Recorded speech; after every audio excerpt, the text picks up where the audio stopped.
बिस्मिल्लाहिर्रहमानिर्रहीम। नाज़रीन, मैं हूं आपका मेज़बान मोहम्मद तहसीन अब्बासी। अपने YouTube channel Pakistan time news में आपको खुश आमदीद कहता हूं। नाज़रीन,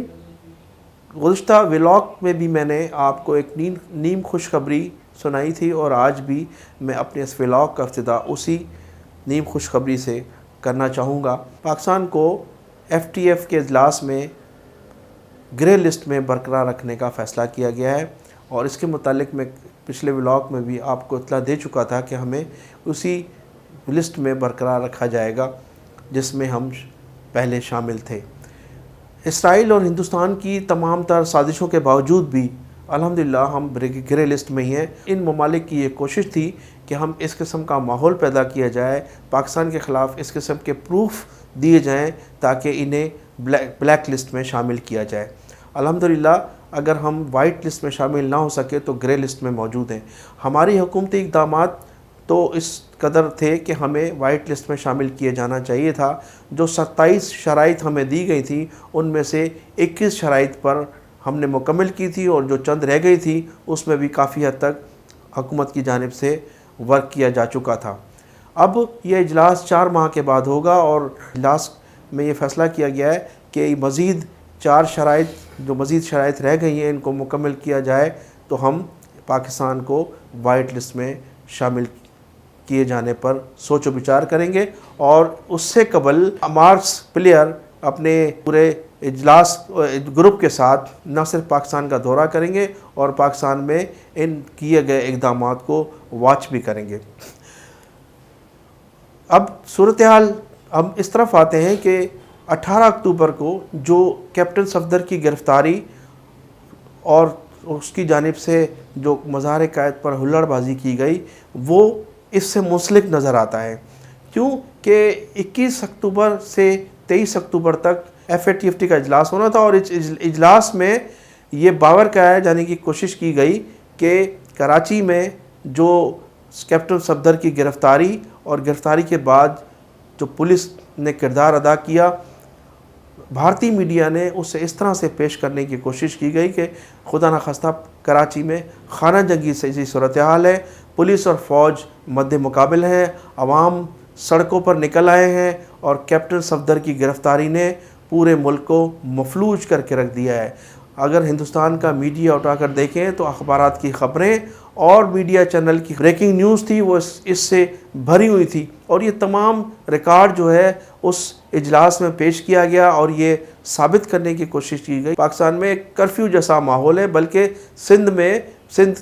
के लिए तो इस हद तक हर्जा सराई की गई कि सिंध में सिंधु देश के नारे लगाए जा रहे हैं और सिंध अलहदगी की तरफ जा चुका है। अगरचा ऐसी कोई सूरत हाल नहीं थी, महज पुलिस के बाज़ अफसरान ने यह ड्रामेबाजी की थी और किन लोगों के कहने पर कौन लोग थे इस ड्रामेबाजी के पीछे। मैं इस मौके पर आर्मी चीफ जनरल कमर बाजवा साहब को सलाम पेश करता हूं जिन्होंने बिलावल भुट्टो जरदारी को फ़ोन करके इस ड्रामे को फ्लॉप कर दिया और एक नई सूरत हाल ने जन्म लिया। अब जो सूरत हाल है वो ये है कि कैप्टन सफदर के ख़िलाफ़ जो दायर किया गया था और जो सूरत हाल पेश आई उस पर सिंध गवर्नमेंट इंक्वायरी तो कर रही है लेकिन अभी तक किसी हतमी मुकाम पर नहीं पहुंच पाई और जो कमेटी बनाई गई है वो भी सब अपने लोगों पर, उन लोगों को किचन काबीना पर मुश्तमिल है जो उसके अपने लोग। इसमें अगर हिज़्ब इख्तिलाफ़ के लोगों को भी शामिल किया जाता, पार्लियामेंट की दूसरी जमातों में भी इस कमेटी को में शामिल किया जाता तो एक अच्छी खबर होती और एक इंक्वायरी से लोग मुतमईन भी हो सकते थे, लेकिन ऐसा नहीं किया गया और अब कमेटी उन किचन काबीना के लोगों पर मुश्तमिल बनाई गई है जो उनके अपने लोग हैं। नाज़रीन, लिस्ट से निकल कर वाइट लिस्ट में शामिल होने के लिए जो 4 माह दिए गए हैं अब वो बड़े अहम हैं। पाकिस्तान की कौम, अफवाज पाकिस्तान और पूरी गवर्नमेंट पर ये ज़िम्मेदारी आयद होती है और अब उनकी कि ये 4 माह जो हैं हमारे लिए बड़े अहम हैं। हिंदुस्तान और इसराइल इस 4 माह के दौरान पाकिस्तान को खुदा न खास्ता ब्लैक लिस्ट में शामिल कराने के लिए कोई भी हादसाती तौर पर हादसा कर सकते हैं। जिस तरह से माजी में बम्बई बम धमाके कराए गए हिंदुस्तान ने پاکستان میں بھی اسی قسم کی دہشت گردی کرائی جا سکتی ہے۔ ہندوستان از خود اپنے ملک میں دہشت گردی کا کوئی واقعہ کرا سکتا ہے۔ اسرائیل اسی طرح سے کوئی بھی واقعہ پیش آ سکتا ہے۔ دہلی میں یا کسی بھی ہندوستان کے کسی بھی شہر میں اس قسم کے واقعات رونما ہو سکتے ہیں، جو یہ خود کروا کر پاکستان کے خلاف اس قسم کے دھماکے کروا کر یا اس قسم کی دہشت گردی کروا کر اس کا الزام پاکستان پر ڈالیں گے، اور پاکستان میں حامد میر جیسے صحافیوں کو دوبارہ استعمال کیا جائے گا، جنہوں نے بمبئی بم دھماکوں کے بعد اجمل قصائی کو پاکستانی ثابت کرنے کی کوشش کی۔ ماضی میں ایسے تجربات ہو چکے ہیں، لہٰذا ہمیں تمام پوری طرح سے ذمہ داری کا مظاہرہ کرنا چاہیے۔ ان 4 ماہ کے دوران جو ہمیں دیے گئے ہیں، ہمیں پوری طرح سے ہماری فورسز کو، ہماری حکومت کو ذمہ داری کا مظاہرہ کرنا ہوگا، پوری قوم کو ذمہ داری کا مظاہرہ کرنا ہے۔ اگر ہم اس میں کامیاب ہو گئے تو پاکستان کا مستقبل انشاءاللہ برائٹ ہے، اور ہم جس تیزی سے اگر پاکستان وائٹ لسٹ میں شامل ہوتا ہے تو ہم بہت جس تیزی سے ترقی کریں گے، کوئی سوچ بھی نہیں سکتا کہ ہمارا جو معاشی مسئلہ ہے، جو ہمارے یہاں بے روزگاری ہے، جو غربت نے ڈیرے ڈالے ہوئے ہیں، ہم اس سے نکلنے میں کامیاب ہوں گے۔ تو تمام پورے پاکستانیوں کی یہ ذمہ داری ہے کہ وہ پوری ذمہ داری کا مظاہرہ کرتے ہوئے ان 4 ماہ کے دوران اپنے ارد گرد ان لوگوں پر نظر رکھیں جو اس ملک کے خلاف سازشوں میں مصروف ہیں، اور ہمیں ایسے لوگوں کی نشاندہی کرنی چاہیے۔ پوری طرح سے ہمیں پوری ذمہ داری کا مظاہرہ کرنا ہوگا۔ ناظرین، وزیر اعظم پاکستان عمران خان نے بھی گزشتہ روز ایک نجی ٹی وی چینل کو انٹرویو دیتے ہوئے کہا کہ